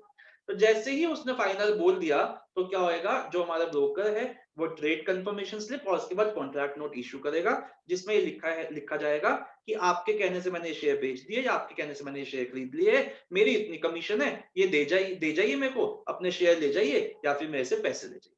बताइए बच्चों, यहां तक समझ में आ गया? कोई डाउट तो नहीं है? अब हम शुरू कर, हाँ जी बोलिए क्रिश। सर एक बार फोर्थ स्टेप रिपीट कर दो। कौन से वाला? Fourth step settlement. देख बात बता, तूने अपने ब्रोकर को बोला कि मेरे को 100 शेयर खरीदने हैं, ठीक है। अभी जब तूने बोला तो ये बात किस किस को पता है? ये बात सिर्फ पता है तेरे को और तेरे ब्रोकर को, और किसी को तो नहीं पता। तो अब ब्रोकर क्या करेगा, ब्रोकर इसको क्या करेगा, पब्लिक कर देगा इंफॉर्मेशन को कि मैं 100 शेयर खरीदना चाहता हूं, कोई भी मान लो टाटा के इस रेट पे। ठीक है, जैसे ही वो शेयर उसने उसको इंफॉर्मेशन को पब्लिक किया, उस स्टेप को कहा जाता है एग्जीक्यूशन। उसने आपके कहने पे अंदर जाके एक दाव लगा दिया, दाव लगाना ही बोलते हैं ना, जुआ ही है, तो अंदर जाके एक दाव लगा दिया। अब मान लो कोई बंदा है जो बेचना चाहता है शेयर उसी रेट पे, तो वो आगे जाके बात वो सेट ऑफ हो जाएगा, उसने एग्जीक्यूट कर दिया आपको। ठीक है, ये होता है एग्जीक्यूशन। ठीक है, समझ में आ गया बच्चों? शुरू करें अब मुश्किल पार्ट। अब एक एक स्टेप बहुत मुश्किल होने वाले हैं, दिमाग खोल के देखिए। देखो बच्चों, अब देखना, जैसे मेरे ब्रोकर 1 ने C1 को कहा कि सर आपके कहने से मैंने आपके शेयर बेच दिए, अब आप मुझे वो शेयर्स दे दो और मेरे से पैसा ले लो। अब आपके मन में डाउट आ रहा होगा कि सर जब शेयर्स इसके पास है ही नहीं, शेयर्स तो कहीं वॉल्ट में पड़े हुए हैं, तो कौन किसको देगा, मतलब कहीं से कोई फिजिकल शेयर्स तो है ही नहीं। एक बात बताओ बच्चों, आपके बैंक अकाउंट में पैसे पड़े होते हैं, बहुत सारे पैसे आपके बैंक अकाउंट में पड़े हैं, और मान लीजिए आपके बैंक वाले को पैसे चाहिए किसी चीज से, वो आपकी एफडी बनानी है, वो आपके बिना परमिशन के थोड़ी ना आपके बैंक से पैसे निकाल सकता है। चाहे शेयर्स मेरे ब्रोकर के पास ही पड़े हो, मतलब डिपॉजिटरी के पास ही पड़े हो, लेकिन तब भी परमिशन तो मैं ही दूंगा ना कि उसको वहां से निकाल और दूसरे वाले बंदे को दे दे, ये थोड़ी ना कि अपना अभी बेच लेगा वो। तो अब क्या करेंगे हम, अब हम एक परमिशन देंगे, मैं अपने ब्रोकर को एक परमिशन दूंगा कि तू मेरे डीमैट अकाउंट से शेयर निकाल और अपने डीमैट अकाउंट में डाल ले और आगे उस बंदे को दे दे शेयर्स जिसने खरीदे हैं। तो अब देखिएगा, ऐसा करते हैं, मैं इसको 2 कलर से दिखाता हूं। मैं अब क्या करूंगा, मैं अब ये परमिशन दूंगा अपने ब्रोकर को, ठीक है। तो मैं यहां से एरो बना, ठीक है, और ये वाला ब्रोकर अपने क्लाइंट को क्या बोलेगा कि सर आप मुझे पैसे दे दो और अपने शेयर्स ले जाओ। तो यहां से मैं एक एरो बनाता हूं, ठीक है जी। अब यहां देखना, जैसे C1 का एक डीमैट अकाउंट है, वैसे B1 का भी एक डीमैट अकाउंट है ब्रोकर 1 का, और C1 से सब कुछ इलेक्ट्रॉनिकली हो रहा है, कोई फिजिकली कोई जाके नहीं खोलेगा, ये सबकी तिजोरी खोली निकाला। C1 के डीमैट अकाउंट से अब ये शेयर्स चले जाएंगे B1 के डीमैट अकाउंट, मतलब ब्रोकर 1 के डीमैट अकाउंट। और ऐसे ही C3 के बैंक अकाउंट से, जो क्लाइंट है जिसके पास जिसका बैंक अकाउंट है, ऐसे यहाँ पे B2 का बैंक अकाउंट है, इधर से पैसे निकलेंगे और ये पैसे ट्रांसफर कर देगा अपने ब्रोकर के बैंक अकाउंट। यहां तक समझ में आ गया? कोई दिक्कत तो नहीं है? तो नेक्स्ट स्टेप देखिए क्या लिखा है, डिलीवरी ऑफ शेयर्स और पेमेंट इन कैश। तो यहाँ पे क्या हो गया, ये शेयर्स डिलीवर हो गए और यहाँ पे क्या हो गया, पेमेंट दे दी क्लाइंट ने ब्रोकर को। ठीक है, मैं यहां लिख देता हूं, ये क्या है, ये है शेयर्स और ये क्या है, ये है कैश। अब एक बात बताइए, यहाँ इस बंदे के पास कैश आ चुका है, इस ब्रोकर के पास, और इसके पास शेयर्स आ चुके हैं। क्या ये शेयर्स इसके हैं? क्या ये इसके ब्रोकर 1 के शेयर्स है? बताइए मेरे को, क्या ये ब्रोकर 1 के शेयर्स है? No sir. नहीं, ये तो C3 को मिलने चाहिए। और क्या ये पैसा ब्रोकर 2 का है? नहीं। तो ब्रोकर 1 अब क्या करेगा? ब्रोकर 1 जल्दी से इस पैसे को किसको पहुंचाएगा? उस बंदे को जिसने खरीदे। लेकिन ब्रोकर 1 को तो पता ही नहीं है कि किसने खरीदे, उसको तो बस ये पता है कि स्टॉक एक्सचेंज के थ्रू मैं ये शेयर्स को बेच रहा हूं। तो ब्रोकर 1 क्या करेगा? अपने शेयर्स को निकाल के डीमैट अकाउंट से किसके डीमैट अकाउंट में डाल देगा? Stock exchange. Stock exchange. जैसा डीमैट अकाउंट एक हमारा है, वैसे ही एक डीमैट अकाउंट किसका है? एक डीमैट अकाउंट स्टॉक एक्सचेंज का भी है। ठीक है, तो यहाँ पे मैं एक स्टॉक एक्सचेंज का डीमैट अकाउंट बना देता हूँ। ठीक है जी। सर वैसे बीएसई और एनएसई का तो दोनों का अलग ही होता है हाँ, ना? दोनों का अलग। ये बीएससी का चल रहा है, ये बीएससी स्टॉक एक्सचेंज का। अगर बीएससी के थ्रू करे तो बीएससी का, अगर एनएससी के थ्रू करे तो एनएससी। ठीक है, ऐसे ही। और यहाँ पे एक बैंक अकाउंट बीएससी का। तो हमने क्या किया? हमने यहाँ से शेयर्स निकाले ब्रोकर ने और बीएससी के स्टॉक डीमैट अकाउंट में डाल दिया। और ऐसे ही इस ब्रोकर ने क्या किया? इस ब्रोकर ने अपने बैंक अकाउंट से पैसे निकाल के बीएससी के बैंक अकाउंट में पैसे डाल दिए। बच्चों यहां तक समझ में आ गया? ठीक है, तो मैं यहाँ पे ये क्या ट्रांसफर हुए? ये ट्रांसफर हुए शेयर्स। और ये क्या ट्रांसफर हुआ? ये ट्रांसफर हुआ कैश। देखिए नेक्स्ट स्टेप देखिए, जो सेटलमेंट स्टेप है उसमें क्या हो रहा है? ब्रोकर शेयर्स दे रहा है स्टॉक एक्सचेंज को या फिर ब्रोकर कैश दे रहा है स्टॉक एक्सचेंज को। यहां तक समझ में आ गया? अब क्या होएगा? अब ये जो शेयर्स और स्टॉक कैश स्टॉक एक्सचेंज के पास आ गया है, ये इसका भी नहीं है, एक्चुअली में तो ये इसका भी नहीं है। अब दो चीजें होगी। अब ये स्टॉक एक्सचेंज क्या करेगा? ये स्टॉक एक्सचेंज सबसे पहले जो शेयर्स इसके पास आ गए वो किसके अकाउंट में डालेगा? वो डालेगा ये ब्रोकर 2 के अकाउंट में। और ब्रोकर 2 क्या करेगा? ब्रोकर 2 वो शेयर्स डालेगा किसके अकाउंट में? ब्रोकर 2 डालेगा वो शेयर्स क्लाइंट 3 के अकाउंट में। यस और नो? ठीक है। और स्टॉक एक्सचेंज दूसरे ऑन द अदर हैंड क्या करेगा? जो कैश उसके पास आ गया है वो दे देगा ब्रोकर 1 के अकाउंट में। और जो ब्रोकर 1 क्या करेगा? जब उसके पास कैश आ जाएगा तो वो क्या करेगा? वो कैश दे देगा अपने C1 के अकाउंट में। ठीक है ना? तो यहाँ पे मैं लिखता हूं, एक जिस तरीके से ब्रोकर 1 का डीमैट अकाउंट है वैसे ही ब्रोकर 2 का भी डीमैट अकाउंट है। तो यहां से शेयर्स चले ब्रोकर 2 के डीमैट अकाउंट में और ब्रोकर 2 के डीमैट अकाउंट से शेयर्स चले क्लाइंट 3 के, जहां पे पहुंचने थे। जैसे बैंक अकाउंट एक ब्रोकर 2 का है वैसे ही एक बैंक अकाउंट ब्रोकर 1 का भी है। तो बॉम्बे स्टॉक एक्सचेंज ने पैसा डाला ब्रोकर 1 के बैंक अकाउंट में और ब्रोकर 1 ने अपनी कमीशन काट के जो पैसा बचता है वो डाल दिया क्लाइंट 1 के बैंक अकाउंट में। अब ये किस चीज की मूवमेंट है? ये है फंड्स की, कैश। और ये किस चीज की मूवमेंट है? शेयर्स। ठीक है, अब दो स्टेप्स को साथ में पढ़ेंगे, सिर्फ heading heading. Payment by the broker to the other to the investor. ये देखिए, payment by the broker to the investor, ये वाला स्टेप। और नेक्स्ट स्टेप क्या है? Delivery of shares in the demat account. Delivery of shares in the demat account. ये 10 step समझ में आ गए बच्चों? ठीक है, अब देखिए इन स्टेप्स के कुछ नाम होते हैं, मैं वो बताता हूं आपको। जो ये वाला स्टेप होता है ना, जिसपे इन्वेस्टर अपने ब्रोकर को शेयर्स देता है या फिर इन्वेस्टर अपने ब्रोकर्स को कैश देता है, इस स्टेप को कहा जाता है टी डे। क्या मतलब हुआ? Trade day. Trade day. और इसके लिए इन्वेस्टर को एक दिन मिलता है। इन्वेस्टर एक दिन में शेयर्स अपने ब्रोकर को दे सकता है, मतलब ये परमिशन 24 घंटे तक दे सकता है।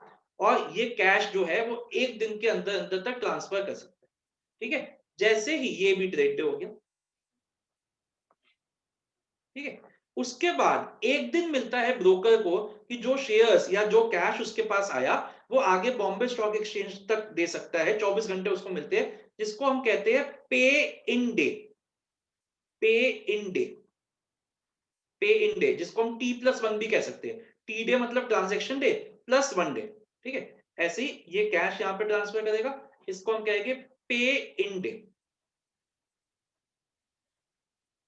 फिर बॉम्बे जो स्टॉक एक्सचेंज है उसको 24 घंटे मिलते हैं कि वो आगे शेयर्स या कैश ब्रोकर को दे और वो ब्रोकर आगे क्लाइंट को दे। ये दोनों ट्रांजैक्शंस जो होती है हमारी वो होती है T+2 डे पे, जिसको हम कहते हैं पे आउट डे। क्या कहते हैं इसको? पे आउट डे।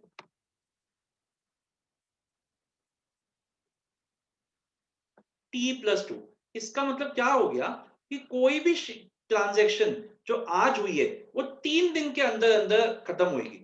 मतलब मैक्सिमम टाइम होता है, होने को तो ये 3 सेकंड में भी हो सकती है, लेकिन मैक्सिमम 3 डेज के अंदर अंदर वो आपके अकाउंट में रिफ्लेक्ट हो जाएगी। जैसे ऐसा होता है ना बच्चों, आपने कोई मेल किसी को भेजी, तो जब आप मेल सेंड करते हो तो जा तो वो 2 सेकंड में भी सकती है, लेकिन कभी कभी जब ट्रैफिक ज्यादा होता है इंटरनेट पे या कुछ होता है, तो वो एक मतलब 2-2 3-3 घंटे भी ले लेती है। कोई चेक आपने किसी को दिया, तो वैसे तो वो 1 दिन में भी पास हो सकता है, लेकिन मैक्सिमम 3 दिन में तो पास हो ही जाएगा। ये वो सिस्टम।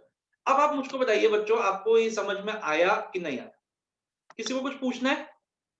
बताइए। सारे स्टेप्स अभी हम रीड करेंगे। डायग्राम समझ में आ गया सबको? डायग्राम में किसी को कोई दिक्कत तो नहीं है?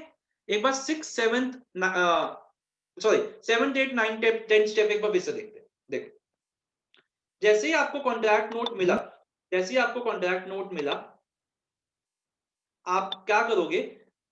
अगर आपने शेयर्स बेचे हैं, तो आप अपने डीमैट अकाउंट से निकाल के शेयर्स अपने ब्रोकर के डीमैट अकाउंट में डाल दोगे।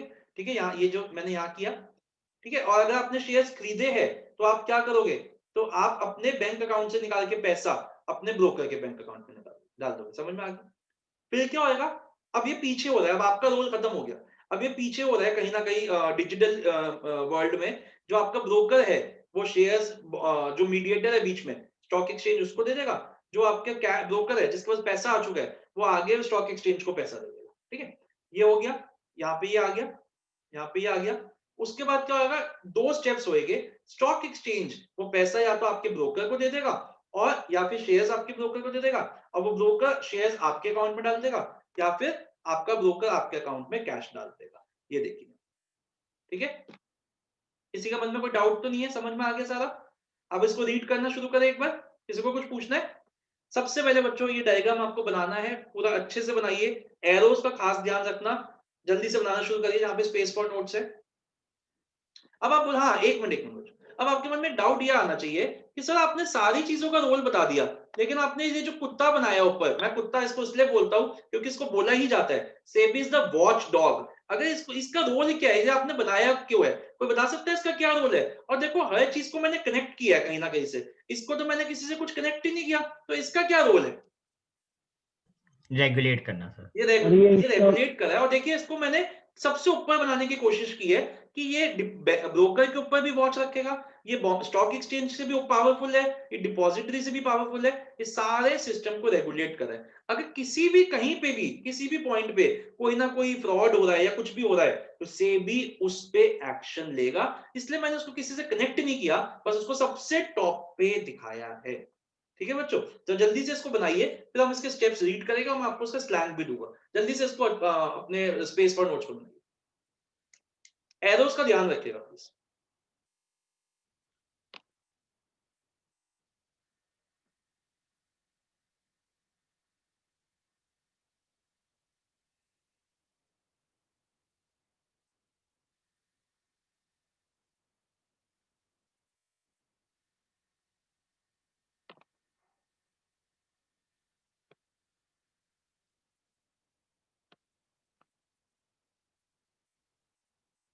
कोई भी चीज आपको नहीं समझ आए मेरे से पूछ लीजिएगा।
अगर आपके पास मल्टी कलर पेन्स है तो प्लीज इसको अलग अलग कलर से बना दीजिए जैसे मैंने बनाया।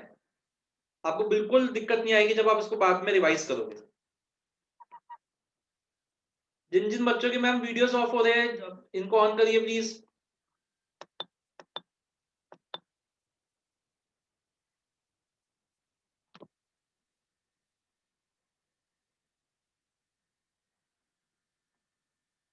खुशी बना लिया? खुशी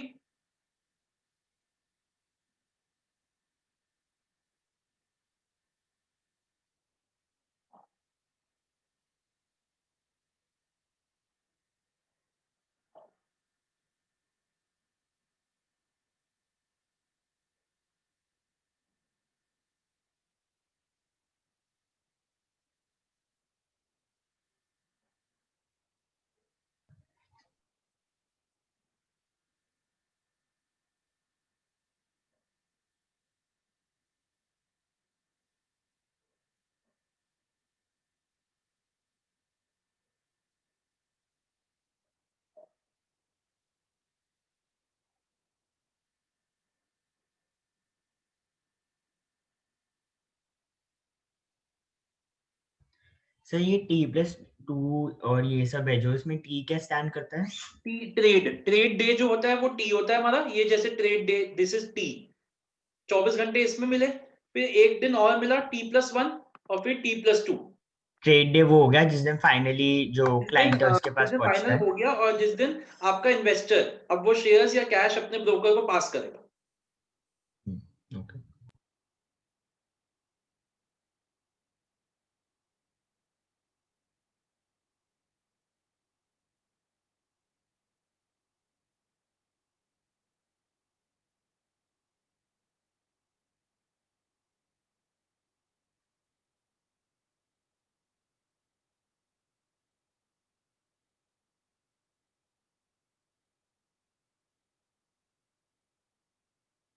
बना लिए सबने? तो ये क्वेश्चन था, हाँ जी बोलिए बच्चे। तो जब बीएससी ब्रोकर 2 को शेयर्स देता है बीएससी तो जब हम उसको ब्रोकर 2 को शेयर्स देता है, हाँ जी, पे आउट डे कहते हैं, एंड जब ब्रोकर आगे C3 को देता है तो हम उसको पे आउट डे T+2 नहीं बोलते हैं। एक्चुअली मैं बताता हूँ आपको। हाँ देखो, पे आउट डे कौन सा होता है? पे आउट डे में ना 2 ट्रांजैक्शंस हो रही है।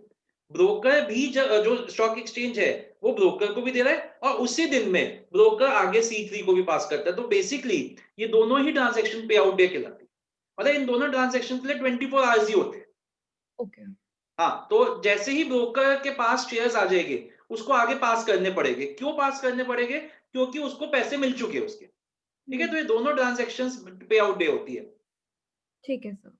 Okay sir. सर एक बार ये T+1 T ये हाँ वापस बिल्कुल। एक प्रोसेस समझा देखो, दो ये आपके पास जैसे ही कॉन्ट्रैक्ट नोट आया, यहाँ देखना, जब ये देखना, ये मार्कर चल रहा है ना, जैसे इसके पास कॉन्ट्रैक्ट नोट आया कि जी मैंने आपके कहने में शेयर्स बेच दिए। अब जब बिक गए, आपकी परमिशन से बिक गए, तो अब आपको वो शेयर्स पास करने के लिए हम देते हैं 24 आवर्स। ये होता है टी डे। ठीक है जी, ये हो गया टी डे।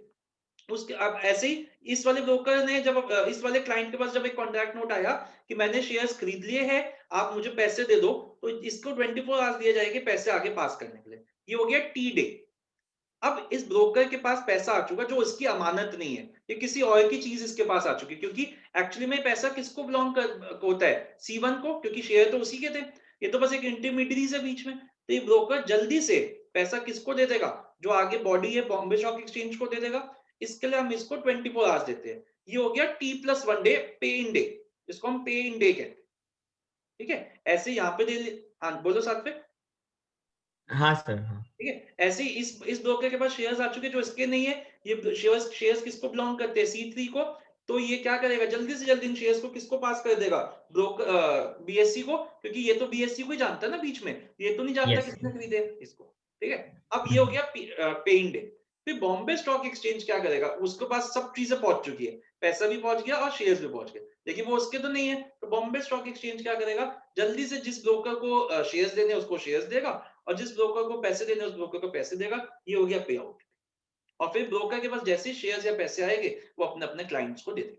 तो जैसे ब्रोकर के पास आते हो क्लाइंट को देते हैं वो पे आउट डे का पार्टी लेंगे या जब या एक्चुअली में क्या है, वो यही अलग है? क्वेश्चन अभी सिया ने पूछा। जब जो हम एक्चुअली प्रैक्टिकल लाइफ में देखते हैं, ये भी पे आउट डे का पार्ट होता है जब ब्रोकर अपने क्लाइंट को हाँ देता है। लेकिन डेफिनेशन में हम इतना ही लिखेंगे, अभी मैं लिखवाऊंगा।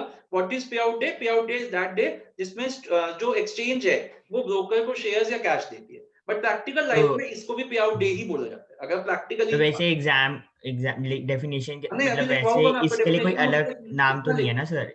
हाँ जी। जैसे बीएससी जब ब्रोकर को देता है तो पे आउट बोलते हैं, तो इन्वेस्टर जब अपने अपने क्लाइंट्स को वापस देते हैं तब उसके लिए कोई स्पेसिफिक तो नहीं है नहीं ना? इन्वेस्टर नहीं, ब्रोकर, ब्रोकर जब अपने क्लाइंट को ब्रोकर, देता है सॉरी, उसके लिए, ब्रोकर। हाँ उसके लिए कोई नाम नहीं है, हाँ नहीं कोई नाम नहीं। ठीक है, चलिए आइए अब हम इसको रीड करना शुरू करते हैं, लेकिन उससे पहले हम इसका एक स्लैंग आपको बताते हैं। आप अपने सारे वो स्टेप्स खोल के रखे हुए ना, तो देखिए अपना एक एक स्टेप देखो, 10 स्टेप्स का प्रोसीजर है, ठीक है ना, 10 स्टेप्स का प्रोसीजर है। तो अब हमने एक और सीक्वेंस में भी याद करना पड़ेगा, तो मैंने इसके 2 स्लैंग्स बनाए। Shraddha, the only person elegant in India. आप सनी भी कर सकते हो जैसे आपको अच्छा लगे।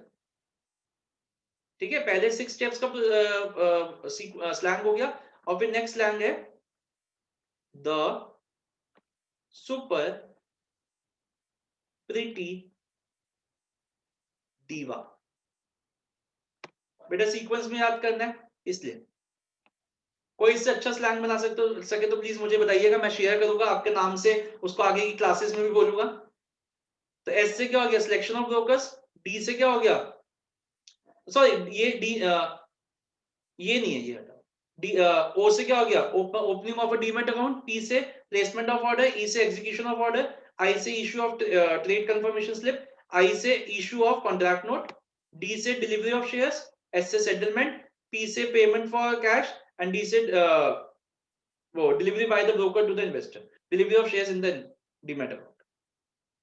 ठीक है बच्चों,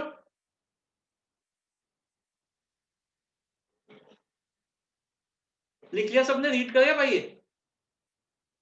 चलिए आइए रीड करते हैं। कम टू पेज नंबर 10.8, और इसको मोस्ट इंपॉर्टेंट मार्क करिए बच्चों। जो एक ट्रेडिंग प्रोसीजर ये है, हम ना अभी ये नहीं रीड करें, जो ऊपर 5-6 लाइंस की बुलेट्स है ये हम अभी रीड नहीं करें। अभी हम स्टेप्स पे आ रहे हैं, कट मत करिएगा, नेक्स्ट क्लास में रीड करेंगे इसको। अभी आप सीधा स्टेप्स पे आ जाइए। नेक्स्ट पेज पे आपका इसका स्लैंग लिख सकते हैं आप यहाँ पे। चलिए, the procedure for sale and purchase of securities in a stock exchange involves the following steps। पहला, सिलेक्शन ऑफ ब्रोकर। मोटा मोटा तो हमें समझ आ ही चुका है। अब हर पॉइंट में जो जो 1 मार्कर्स बनते हैं वो भी हम रीड करते रहेंगे। If the investor wishes to buy or sell securities, he has to first approach a registered broker or a sub broker and enter into an agreement with him.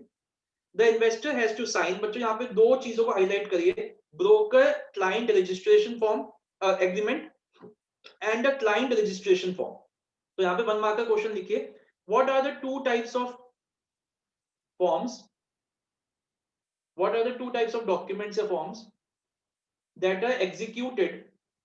वानी आप भी लिखो, ये पहले नहीं डिस्कस की, पहले कब हुआ ये, पहले तो हुआ ही नहीं ये, जो एक्स्ट्रा क्लास हुई थी तब भी नहीं लिख कर आया था मैंने topic. that are what are the 2 types of documents that are executed between the client। सही, सिलेक्शन ऑफ ब्रोकर के बगल में लिखना है। हाँ जी, हाँ सिलेक्शन ऑफ ब्रोकर के स्टेप में है ये question. Okay.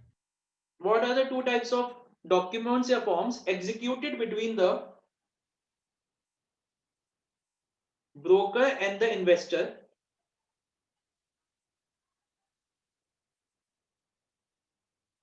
So what are the 2 types of forms या agreements entered between the broker and the client।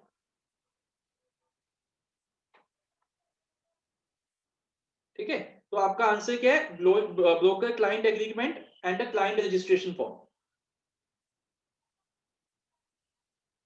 He has to also provide the, ये आगे पढ़ते हैं, he has to also provide the following details। तो जब आप form कोई account खोलते हो तो क्या क्या बताना पड़ता है आपको, अपना PAN number, date of birth, bank account etcetera.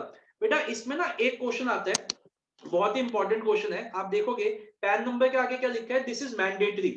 Pan number के बिना, आपको पैन का थोड़ा पता हो, इनकम टैक्स में जो हमारा एक नंबर, जैसे हमारा आधार कार्ड होता है, जो हमारा सिविल नंबर है, हमारा इलेक्शन आईडी कार्ड होता है जिससे हम वोटिंग करते हैं, वैसे ही इनकम टैक्स में अगर हम इनकम टैक्स भरते हैं या टैक्स देते हैं तो हमारे को एक पैन नंबर मिलता है। पैन नंबर की फुल फॉर्म होती है परमानेंट अकाउंट नंबर। जैसे आप 18 साल के होते हो आप पैन नंबर अप्लाई कर सकते हो और आप इनकम टैक्स में रजिस्टर हो जाओगे। तो पैन नंबर के बिना आप शेयर्स खरीद या बेच नहीं सकते हो। तो आपका यहाँ पे 1 मार्क का क्वेश्चन आता है, व्हाट इज द मैंडेट, लिख लीजिए, what is the mandatory detail to be provided by the client, what is the mandatory detail to be provided by the client at the time of registration?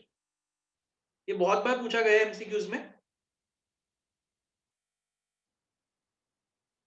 What is the mandatory details provided by the client at the time of registration? तो आपका answer आएगा pan number. ठीक है, अब आइए second step पे।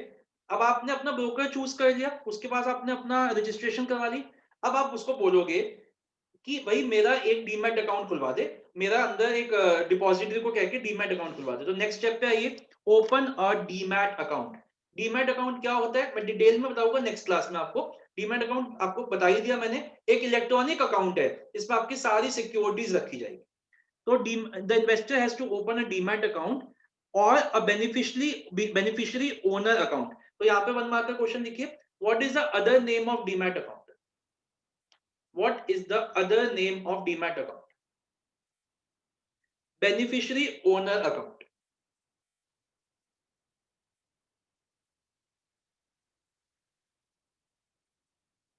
With the हो गया। यहाँ अब आगे पढ़ते हैं, with the depository participant। बेटा डीपी का मतलब यहाँ पे डिस्प्ले पिक नहीं होता, कहीं डिस्प्ले पिक लिख दो, डिपॉजिटरी पार्टिसिपेंट। ठीक है, क्योंकि आजकल ये आप तो इंस्टा वाले बच्चे हो ना, तो आप लोगों का तो डीपी का मतलब एक ही है, display pic. For holding and transferring securities in the demat form, he will also have to open a bank account। अगर अभी तक बैंक अकाउंट नहीं है तो बैंक अकाउंट भी खोलना पड़ेगा। अब क्या हो गया, डीमैट अकाउंट भी खुल गया। अब आप अपने ब्रोकर को बताओगे कि मेरे को ये शेयर खरीदना या बेचना है। तो थर्ड स्टेप पे आइए, placement of an order. The investor then places an order with the broker to buy and sell securities. Clear instructions have to be given to the about the number of shares and the prices at which the share should be bought or sold. The broker will then go ahead with the deal at the above mentioned prices. An order is line को highlight करिए, an order confirmation slip will be issued by the issued to the investor by the broker। देखो बच्चों क्या होता है, मैंने अपने broker को बोला कि मान लो सात्विक ने बोला अपने ब्रोकर को कि मेरे कहने पे 500 शेयर बेच दो पीएनबी के 60 रुपीज के। और जैसे ही शेयर बिक गए, पता नहीं इसकी किस्मत इतनी खराब थी, जैसे ही शेयर बिक गए उसके बिकते ही शेयर 80 का हो गया। इसने अपने ब्रोकर को बोला, मैंने कब बोला था तुम्हें, मैंने कब बोला था तुम्हें शेयर खरीदने को? नहीं, मैंने तो बोला ही नहीं था। तो अगर ये चीजें ना हो, इसलिए क्या होता है, एक ऑर्डर कंफर्मेशन स्लिप इशू की जाती है, जो हमारा ब्रोकर लिखता है उसमें कि आपके कहने पे मैंने ये ऑर्डर एक्सेप्ट किया है। तो ऑर्डर कंफर्मेशन स्लिप में साइन करता है जो क्लाइंट है, हाँ ठीक है मैंने ही आपको कहा है ये शेयर बेचने को। कल को पता चले जैसे शेयर का प्राइस ऊपर हुआ या कम हो गया, ये चढ़ गया ब्रोकर के ऊपर ही कि मैंने तो बोला ही नहीं था। तो ये चीजें ना हो, इसलिए order confirmation slip issue. Next, execution. The broker will then go online. Broker will then go online and connect to the main stock exchange. देखो बच्चों यहाँ पे देखिए, अच्छा कोई बच्चा क्लास मत लीव करना, चाहे कुछ हो जाए, क्लास मत लीव करना, बहुत इंपॉर्टेंट टॉपिक है। देखिए इस स्टेप को देखिए, मैंने बताया था ना यहाँ पे भी वो क्या करेगा, भी वो आगे जाके उस चीज को, ये the broker will then connect with the main stock exchange and will इस न्यूज को क्या कर देगा, पब्लिक कर देगा। ये वाला स्टेप है हमारा एग्जीक्यूशन।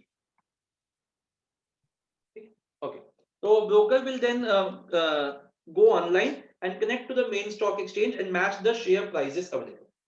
फिर क्या होगा, जैसे ही दोनों प्राइस हो जाएंगे मैच, हमारे ब्रोकर को स्टॉक एक्सचेंज बता देगा कि जी हाँ मिल गया वो बंदा जो आपके शेयर खरीद सकता है, बेच सकता है। और फाइनली अब जो ब्रोकर है अपने क्लाइंट से पूछेगा और 2 डॉक्यूमेंट्स इशू करेगा। पहला है ट्रेड कंफर्मेशन स्लिप, जो कि एक बस ये लिखा हुआ है उस पर कि जो आपने कहा था वो हो सकता है, क्या मैं कर दूं? जैसे आप उसको ओके करोगे, फिर एक लीगली एनफोर्सेबल डॉक्यूमेंट इशू होता है जिसको हम कॉन्ट्रैक्ट नोट कहते हैं, वो लीगल है। ये जो ट्रेड कंफर्मेशन स्लिप है ये लीगल नहीं है, ये सिर्फ एक मतलब एक फॉर्मेलिटी है। तो मेन जो, हाँ एक मिनट साथ में, जो मेन डॉक्यूमेंट है वो है ट्रेड कॉन्ट्रैक्ट नोट, जिसमें एक एक चीज लिखी होगी कि आपके कहने पे मैंने इतने बजे आपके इतने शेयर बेचे, इतने रुपए के हिसाब से मेरी कमीशन इतनी बनती है, आप मेरे को इतने पैसे दे जाइए। और आप वो चेक भी कर सकते हो ऑनलाइन जाके कि क्या जो रेट ये बोल रहा है ब्रोकर, क्या ये रेट था भी, क्या पता चले इसने ज्यादा बेच दियो, मुझे कम बता रहा हूँ, तो आप ऑनलाइन जाके चेक भी कर सकते हो। इनफैक्ट मैं आपको एक अच्छा टास्क होमवर्क देता हूँ। आज आप क्या करना, गूगल पे जो आप सर्च करते हो वो तो करते ही रहना, उसके अलावा आप क्या करना, जैसे आप किसी भी शेयर का कभी पिछले 20 साल 30 साल का कभी का भी प्राइस निकाल सकते हो। अगर आपको जानना चाहते हो कि पीएनबी का या टाटा का 1995 में क्या डेट, इस डेट को क्या प्राइस चल रहा था, आप गूगल पे डाल लीजिए, आपके पास वो भी आ जाएगा। मतलब ये डाटा अभी तक ऑनलाइन है, तो आप चेक भी कर सकते हो, क्योंकि आपका ब्रोकर आपको टाइम लिख के देगा कि मैंने आपके शेयर इतने बज के इतने मिनट पे इतने सेकंड पे बेचे, तो आप उसको चेक भी कर सकते हो। और मान लो पता चलता है बाद में कि कहीं ना कहीं घपला हुआ है, तो वो जो कॉन्ट्रैक्ट नोट है वो एक लीगली एनफोर्सेबल डॉक्यूमेंट है। आप उस बेसिस पे, उस कॉन्ट्रैक्ट नोट के बिहाफ पे अपने ब्रोकर को कोर्ट में सू भी कर सकते हो। ठीक है, आइए रीड करते हैं। तो issue of trade confirmation slip when the shares can be, क्या हो गया भाई, बड़ी हंसी आ रही है नंदिनी, कोई बात तो है क्या? हाँ जी, नो सर। हाँ, सात्विक बताओ क्या डाउट है? सर अ, एक्सक्यूज मी हाँ बोलो बोलो बोलो, हाँ, बोलो। सर, कई बच्चों ने ना फॉर्म नहीं फिल करा हुआ है, गूगल अच्छा, फॉर्म। किसने फॉर्म नहीं, देखो बच्चों, मैम ऐसा है, आज तो थोड़ी सी लंबा मेरा इंपॉर्टेंट टॉपिक चल रहा है, ठीक है, चलो मैं बोल दूंगा, मैं बोलता हूँ इनको, ठीक है। हाँ जी। जिसने फॉर्म फिल नहीं किया प्लीज बच्चों फॉर्म फिल कर दीजिए, नेक्स्ट क्लास में मैं, मतलब दिक्कत आपको भी पता है, वो एक रिकॉर्ड है, आगे भी काम आएगा हमारे को, आपको भी, हमें आपकी कोई पर्सनल इन्फॉर्मेशन नहीं चाहिए। अगर आप फिजिकली ऑफिस में आ रहे होते तो हम आपसे क्लास में भरवा लेते, अब आप इस तरीके से करें तो हाथ जुड़वा लीजिए, प्लीज फॉर्म भर दीजिए, नहीं भरोगे तो हमें अननेसेसरी आपको क्लासेस से निकालना पड़ेगा, तो प्लीज ऐसे मत करिए। मैं आज ही भरवा देता क्लास में, लेकिन मेरा भी ये बचा हुआ है टॉपिक, इसलिए मैं आज नहीं भरवा रहा, तो आप क्लास के बाद प्लीज भर दीजिएगा। हाँ जी सात्विक पूछिए, मैम भर देंगे, अच्छे बच्चे नहीं भरेंगे तो फिर हम अपने तरीके से भरवा लेंगे इनसे, आप हाँ चिंता जी। मत करिए, ठीक है। हाँ जी सात्विक बोलो। सर एक मुझे एक पूछना था कि ट्रेड कंफर्मेशन स्लिप मतलब आप जैसे बता रहे हैं कि अगर उस अमाउंट में अवेलेबल है सेल करना या बाय हाँ करना शेयर तब होता है, लेकिन हाँ जैसे इधर तो जैसे है ना कि लिखा है कि नोट्स में कि मतलब हो जाता नहीं है नहीं, मैं सेल बताता तब हूँ, जैसे एक जैसे क्या हुआ कि ब्रोकर ने, जैसे ब्रोकर को पता चला कि ये शेयर बिक सकते हैं, खरीद सकते हैं, तो वो एक ट्रेड कंफर्मेशन स्लिप अपने इन्वेस्टर को देगा, ठीक है ना, अपने इन्वेस्टर को देगा। मतलब कि हम आपके ब्याह पे कर रहे हैं इसको। अब वैसे तो क्या है कि वो हो ही जाता है, अगर वो मना कर देता है उस टाइम पे तो ब्रोकर उसको एग्जीक्यूट ही नहीं करेगा ना, फिर वो उस टाइम पे रुक सकती है ट्रांजेक्शन। अच्छा मतलब एक ऑथराइजेशन लेना होता है ट्रेड कंफर्मेशन स्लिप के बाद, फिर एक होता है, हाँ, फिर कॉन्ट्रैक्ट जब नोट वो मेल ट्रेड होता है। कंफर्मेशन स्लिप ओके हो जाती है तब वो कॉन्ट्रैक्ट नोट फिर फाइनल हो जाता है। मतलब ट्रेड कंफर्मेशन स्लिप इशू जब की आपके ब्रोकर ने, तब भी एक मौका है आपके पास कि आप उसको रोक सकते हो ट्रांजेक्शन को, लेकिन उसके बाद कोई मौका नहीं। तो सर वैसे ट्रेड कंफर्मेशन स्लिप अनऑफिशियल है और कॉन्ट्रैक्ट नोट एक ऑफिशियल हो गया बिल्कुल, ये जो यही ऐसे मान लो, लीगली वो प्रेजेंट हो प्रैक्टिकली सकती है। यही है जो आप कह रहे हो, प्रैक्टिकली बिल्कुल आपने सही बोला है। प्रैक्टिकली ट्रेड कंफर्मेशन एक ऑफिशियली बस फोन पे होती है, कोई इशू भी नहीं करता, ब्रोकर बस पूछ लेता है हाँ जी फाइनल कर दूं, क्योंकि इसका कोई लीगली कोई एनफोर्सेबल नहीं है, कॉन्ट्रैक्ट नोट इशू होता है। Okay sir. आइए, तो when the shares can be bought or sold at the prices mentioned, it will be communicated to the broker's terminal, terminal मतलब ब्रोकर को पता चल जाएगा, and the order will be executed। बिल्कुल सही, सात्विक का क्वेश्चन था कि सर यहाँ तो लिखा है एग्जीक्यूट हो जाएगा, तो फिर आप क्यों बोल रहे हो? मैंने क्या कहा कि इस मौके पे भी, इस मोमेंट पे भी अगर क्लाइंट चाहे तो 1 मिनट के लिए वो रोक सकता है, लेकिन ये एक फॉर्मेलिटी होती है बस। The broker will then issue a trade confirmation slip to the investor. Finally, after the trade has been executed within 24 hours, the broker issues a contract note. This note contains details of the number of shares bought and sold, the price, etc.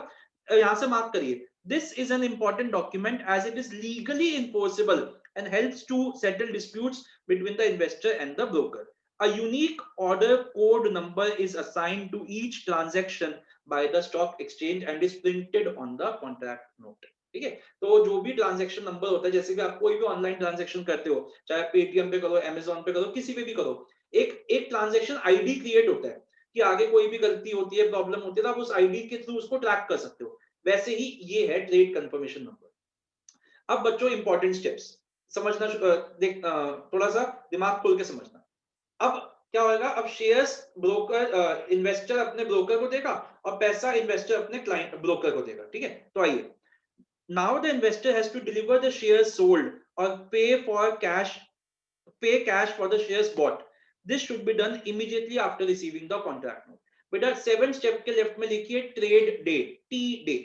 ये मैं आपको दिखाता हूँ diagram से। Trade day लिखिए, T day. ये वाले step की बात हो रही है यहाँ पे, ये वाला स्टेप, ये जो स्टेप है ये शेयर्स वाला, और यहां से ये कैश वाला, ये वाले स्टेप की बात हो रही है, टी डे। आगे चलते हैं, सेटलमेंट पे कौन सी बात होगी, ये वाली, ये शेयर्स और ये कैश जाएगा। कैश इज पेड ऑन और securities are delivered on the pay in day which is before the payout day। वाह, बड़ी अच्छी बात है। तो हमें तो पता है in the pay in day is before the payout day, ठीक है। इसके लेफ्ट में लिखिए, सेटलमेंट के लेफ्ट में लिखिए पे इन डे, सेटलमेंट वाले स्टेप के लेफ्ट में लिखिए पे इन डे, ठीक है। यहां से यहां चले गए और यहां से कैश यहां चले गए। अब 9 एंड 10 स्टेप्स जो है वो दोनों एक साथ ही हम रीड करेंगे। Payment by the broker to the investor, ये payment by the broker to the investor. आइए, ऑन द T+2 डे, ये देखिए T+2 डे द एक्सचेंज, यहां देखिएगा प्लीज, यहां एक बार डायग्राम देखिए। The exchange will deliver the shares और make the payment to the other broker. देखो, मेक द पेमेंट और डिलीवर द शेयर्स, ठीक है। The broker then has to make the payment to the investor within 24 hours of the day as he has already received the payment here, ठीक है। तो बच्चों आप 9 step के left में लिखिए पे out day. And last step, जैसे सात्विक ने पूछा था सर जो ये स्टेप हो रहा है इसको आप बोल रहे हो पे आउट डे, बट एक्चुअली में डेफिनेशन में तो ये नहीं है ना, नहीं, इसका ऑफिशियल नाम नहीं है पे out day. Pay out day यहां तक ही होता है, लेकिन अनऑफिशियली प्रैक्टिकल लाइफ में ये दोनों ट्रांजेक्शंस पे आउट डे, ठीक है। Delivery of shares in the demat account, the broker can make the delivery of shares in the demat account directly to the investors. Demat, ये डीमैट लिखा हुआ है, डीमैट कर दीजिए demat account. The investor has to give the details of his demat account, वो तो होती है। बताइए यहां तक समझ में आ गया सबको। अब बच्चों मेरे को 2 वन मार्कर्स लिखवाने हैं, अगर यहीं पे जगह है तो यहीं पे लिख लीजिए, अदरवाइज आप आगे लिख लीजिए स्पेस फॉर नोट्स पे। पहला लिखिए, मतलब थोड़ा ज्यादा है, मेरे को स्पेस चाहिए। पहला लिखिए, what are the various documents executed, what are the various documents executed in the trading procedure, during the trading procedure। सब बच्चे क्रिश, तब ख्वाहिश, वीडियोस ऑन करिए, 5 मिनट बचे हैं बस, क्या लास्ट में भाग रहे हो। सबसे पहला लिखिए order confirmation slip. They have a question. What are the various documents issued or executed during the trading procedure? पहला लिखिए first order confirmation slip,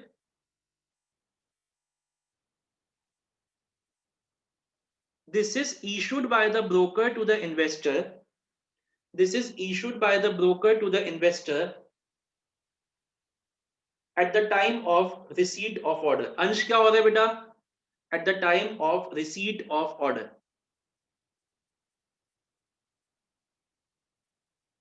second लिखिए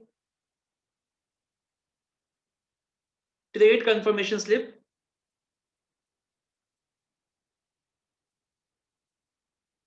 this is issued by the broker to the investor, this is issued by the broker to the investor when the shares can be bought or sold at the prices mentioned, when the securities or shares can be bought or sold at the prices mentioned।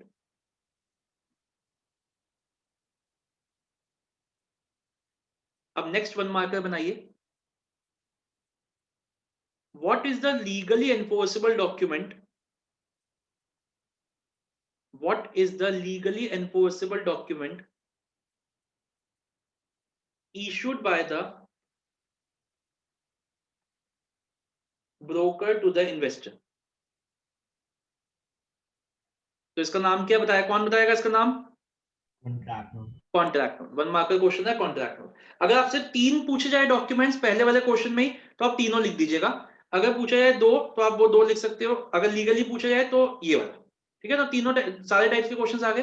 अब आप लिखिए next चीज, define the हाँ जी, question क्या था, what is legally enforceable document issued by the broker to the investor.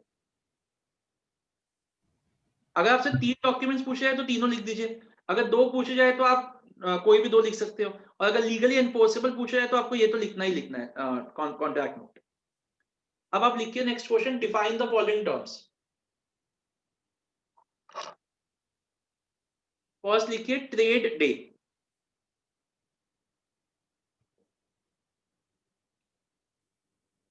लिखिए this is the day on which, sir इसका question क्या था? Define the following terms. ये 1 मार्कर में ना डिफाइन करने को आ जाती है। This is the day on which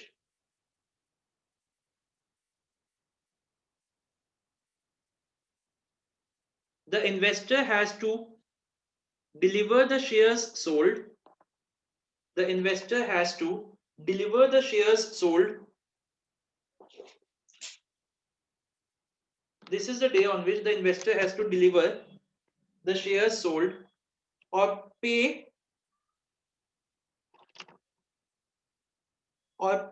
cash for the shares bought.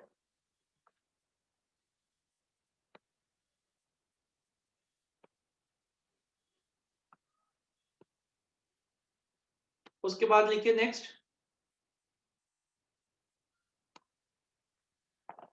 पे इन डे। पे in day,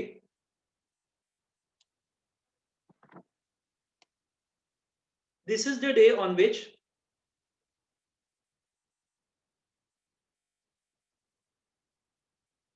the broker has to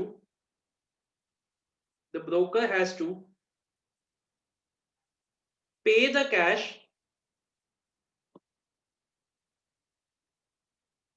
the brokers has to pay the cash or deliver the securities to the exchange, or deliver the securities to the exchange.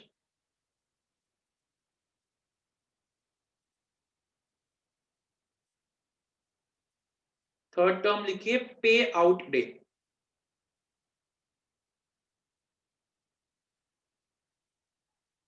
This is the day on which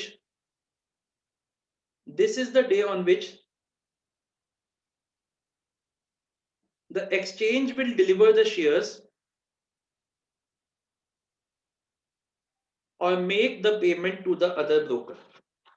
The exchange will deliver the shares or make the payment to the other broker. ठीक है बच्चों, समझ में आ गया आपको सारा? किसी के मन में कोई डाउट? चलिए अब एक बार यहाँ देखिएगा, मेरी एक दो बातें सुनिए। ये बहुत इंपॉर्टेंट टॉपिक था। सबसे पहले तो आज का आपका होमवर्क क्या है, आपको ये पूरा प्रोसेस डिटेल में मुझको आज शाम को ही भेजना है। देखो बच्चों, आज मैंने स्ट्रिक्टली कम से कम नहीं तो 15 बच्चों को एंट्री नहीं दी क्लास में, जस्ट बिकॉज उन्होंने टेस्ट्स नहीं दिए थे। ठीक है, अब आपके प्री बोर्ड्स खत्म हो चुके हैं, अब मैं होमवर्क के साथ भी ऐसा कर सकता हूँ, तो प्लीज मुझे फोर्स मत करना। अपना अच्छे बच्चों की तरह रात तक मुझे होमवर्क भेजना, एक बार डिटेल में लिखना है याद करके, ये नहीं कि आप कॉपी करो। ये पहला काम हो गया। दूसरा, इस ट्यूसडे को अगर किसी बच्चे को स्टाफिंग चैप्टर में ट्रेनिंग करना हो तो हम क्रैश कोर्स में शुरू करें, आप कर सकते हैं। दूसरा टॉपिक। तीसरा टॉपिक ये था कि काफी बच्चों को डायरेक्ट, जो तीसरी बात थी वो ये थी कि काफी बच्चों को डायरेक्टिंग चैप्टर में प्रॉब्लम्स आ गए। तो डायरेक्टिंग चैप्टर जो रेगुलर बैच को तो मैंने वीडियोस के थ्रू करवाया था, लेकिन मैं क्रैश कोर्स के बैच में उसकी क्लासेस लूंगा। ठीक है, तो अगर आपको प्रॉब्लम आए तो आप क्रैश कोर्स में क्लासेस का आपके मैसेज आता ही है, आप उसको अटेंड कर सकते हो। 3 बातें। एंड लास्ट चीज ये है कि अब हमारा कोर्स खत्म होने वाला है, तो मैं अब क्या प्लान कर रहा हूँ कि जैसे ये मतलब मैक्सिमम 2 या 3 क्लास में खत्म हो जाएगा। मैंने जो बना रखा पहले वो बताता हूँ, फिर आपसे पूछता हूँ। सबसे पहले तो हम केस स्टडीज करेंगे, मैं आपको असाइनमेंट्स दिया करूंगा, वो करेंगे। उसके बाद मैं क्या करवा रहा हूँ कि हम समराइज करेंगे, मतलब एक चैप्टर को एक दिन में खत्म करना है, तो उस तरीके की कुछ मैं वीडियोस बना रहा हूँ, वो भी मैं आपको दूंगा। मैं ये कह रहा था, अगर आप लोगों को कोई भी टॉपिक वीक है आपका, जैसे अब तो आपने तैयारी प्री बोर्ड्स के लिए भी की होगी, आप मुझे पर्सनली या ग्रुप पे जैसे आप चाहो अपना नाम लिख के मैसेज कर दीजिए, सर ये टॉपिक मेरे वीक है। फिर वो टॉपिक्स जिनके बहुत बच्चों के मतलब जैसे काफी बच्चों ने बोला कि सर ये टॉपिक करा दीजिए, तो उसको तो हम क्लास में कर लेंगे, सबके साथ उसकी एक्स्ट्रा क्लासेस रख लेंगे। और जो टॉपिक मान लो सिर्फ आपका वीक है, तो उसकी मैं आपको अलग से आपकी ऑनलाइन क्लास रख लूंगा, या आपको अपने इंस्टीट्यूट बुला के आपको करा दूंगा। तो आप अपना एक बार अपनी स्कैनिंग कर लीजिए, अपना एक बार अप्रेजल कर लीजिए, जो जो टॉपिक्स आपको लगते हैं कि हाँ सर ये टॉपिक मेरे को वीक है, मेरा अच्छे से नहीं हुआ, वो मैं करा दूंगा। और जो कॉमन डिमांड आई कि सर जैसे न्यूमेरिकल्स अभी सात्विक ने बोला, बहुत बच्चों ने बोला है, तो वो तो हम सबको ही करा। ठीक है बच्चों, अब आज अभी आपका कोई होमवर्क नहीं है, मतलब होमवर्क बस यही है, अभी कोई टेस्ट नहीं है, जब ये चैप्टर होगा उसके बाद मैं आपका टेस्ट लूंगा, ठीक है? चलिए, अगर आपको कुछ पूछना है तो आप पूछ लीजिए, otherwise bye bye, take care. कुछ भी आपके कुछ पूछना है तो आप पूछ लीजिए।